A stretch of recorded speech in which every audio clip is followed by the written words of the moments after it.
Olá pessoal, hoje eu trago mais um vídeo e nesse vídeo nós vamos falar um pouco de dois tempos verbais que eu percebo que gera um pouco de confusão entre os meus alunos.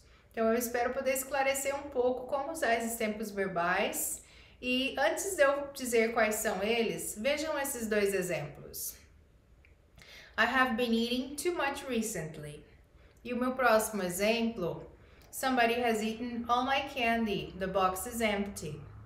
E aí, pessoal, quais tempos verbais são esses? Quem falou present perfect or present perfect continuous? Certíssimo, pessoal. Vamos conversar um pouco sobre esses dois tempos. Primeiro eu vou falar da estrutura deles, ok? Vamos lá? Começando pelo present perfect continuous. Ele é caracterizado pelo verbo auxiliar have or has, seguido do been e de um verbo principal com ing. Por exemplo, she has been working here since 2017. Outro exemplo, I have been playing tennis since 2 o'clock. Já o present perfect, ele também recebe o verbo auxiliar have or has, mas esse auxiliar já é acompanhado diretamente pelo verbo principal no past participle tense, no passado particípio. Por exemplo, she has worked here since 2017. O outro exemplo, I have played tennis once or twice. E como nós diferenciamos o auxiliar quando eu uso have, quando eu uso has? É bem simples. Quando o sujeito da sua oração for I, you e they, ou qualquer palavra equivalente a esses pronomes, usaremos have. Se for a terceira pessoa do singular, he, she or it, nós usaremos o has.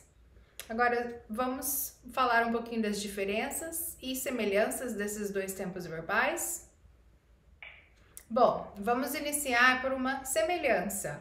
Esses dois tempos verbais podem ser usados para se referir a situações que deram início lá no passado e permanecem, elas ainda acontecem até hoje. Então é o que se diz que existe uma conexão entre o passado e o presente. Por exemplo, she has been living in Japan since 2015.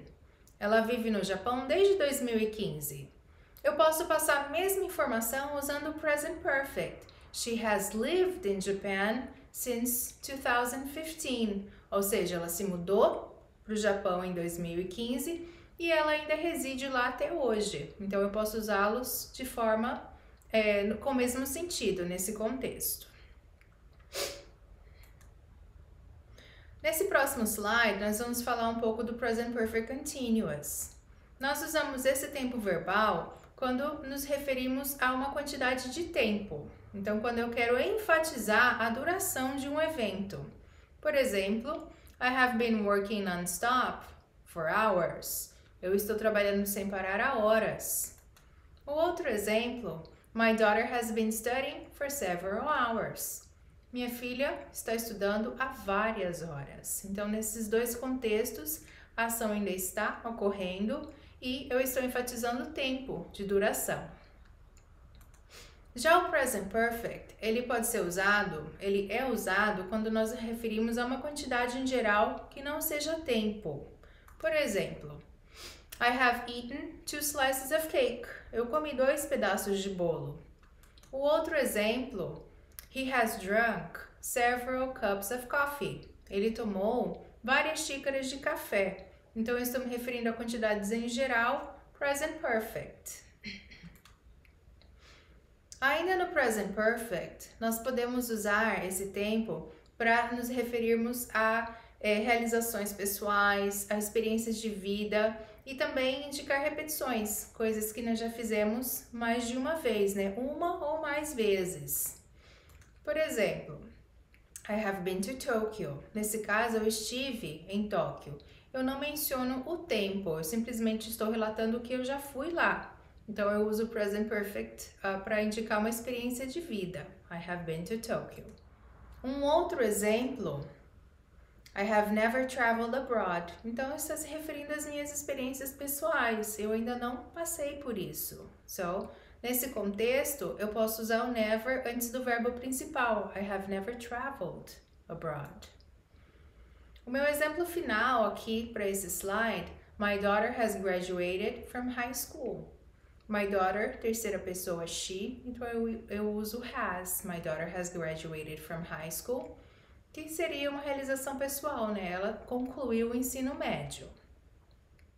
Ainda no present perfect, vamos discutir um pouco o uso do yet. Nós podemos usar o yet em perguntas, no sentido de que espera-se que algo seja realizado, que ainda aconteça. Eu posso usá-lo com perguntas, né? Usando o auxiliar positivo, por exemplo, has your passport arrived yet? O seu passaporte já chegou? Então, espera-se que ele chegue, caso ele não tenha chegado ainda. E eu também posso usar perguntas com auxiliar negativo. Hasn't Jack arrived yet? O Jack ainda não chegou? Então, o negativo dá a impressão que a ação já deveria ter acontecido, ok?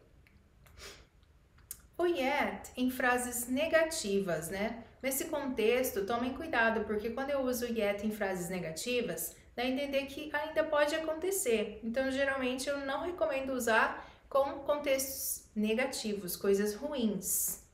Por exemplo, aqui, ó, I haven't watched this movie yet. Eu ainda não assisti esse filme. Perfeito, eu ainda posso assisti-lo no futuro. Um outro exemplo, he hasn't finished his report. Ele ainda não terminou o relatório, então ele irá terminar.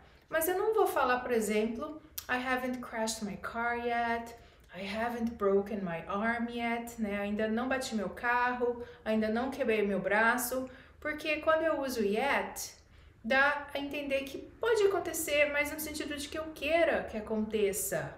Então, para frases com sentido negativo, ruim, não usem, ok? Só mais um detalhe, o yet, formalmente falando, ele é posicionado no finalzinho da frase.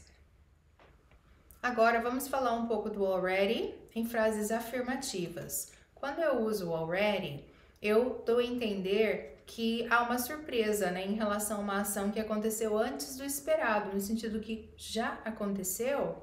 Por exemplo, you have already finished your report. Você já terminou o seu relatório?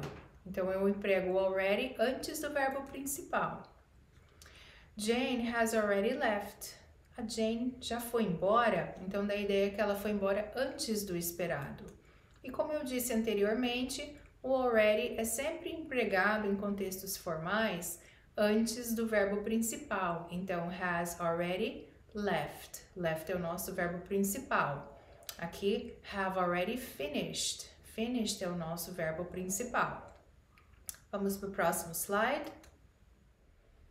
Agora, vamos falar um pouquinho do Present Perfect Continuous, que é o have or has acompanhado do been e o verbo principal com ing.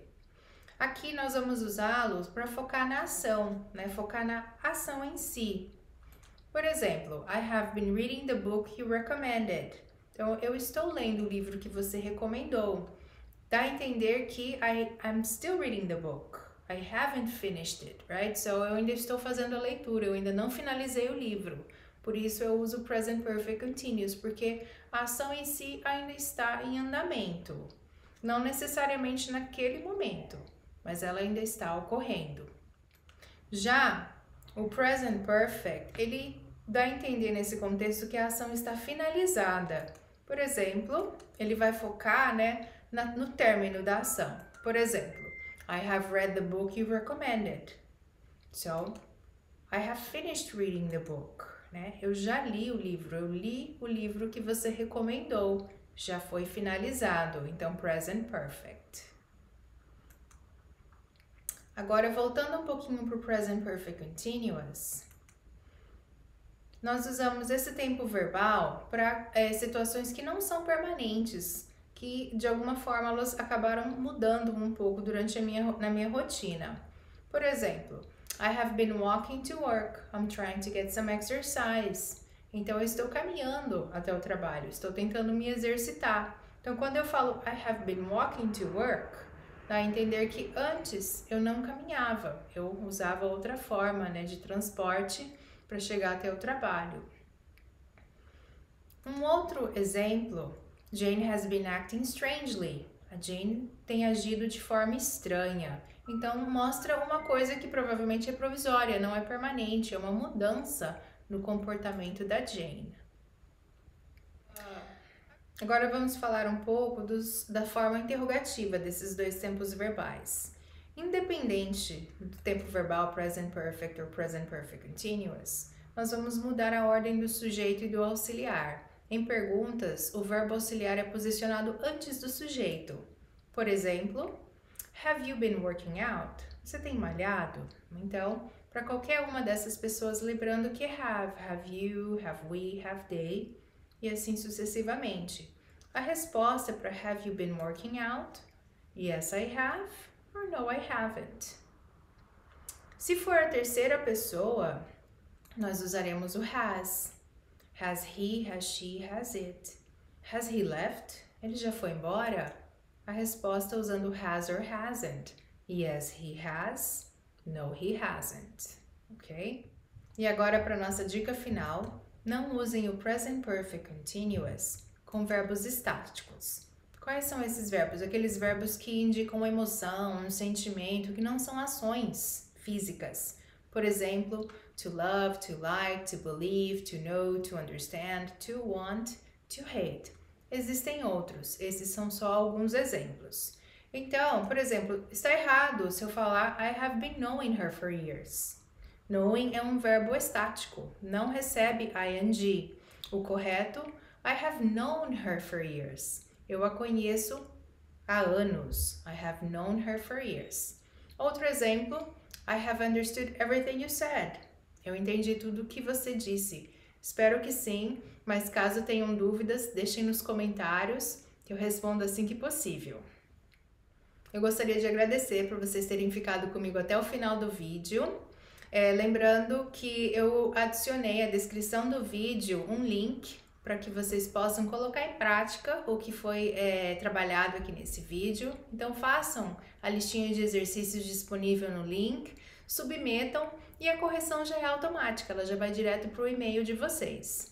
Caso você não tenha se inscrito ainda, se inscreva no meu canal para receber dicas semanais de gramática, vocabulário e em breve também estaremos com dicas para writing, né? Aquelas pessoas que estão fazendo proficiência e querem algumas dicas para trabalhar a parte da redação. Eu também estarei disponibilizando algumas dicas. Tenha uma ótima semana e até o próximo vídeo.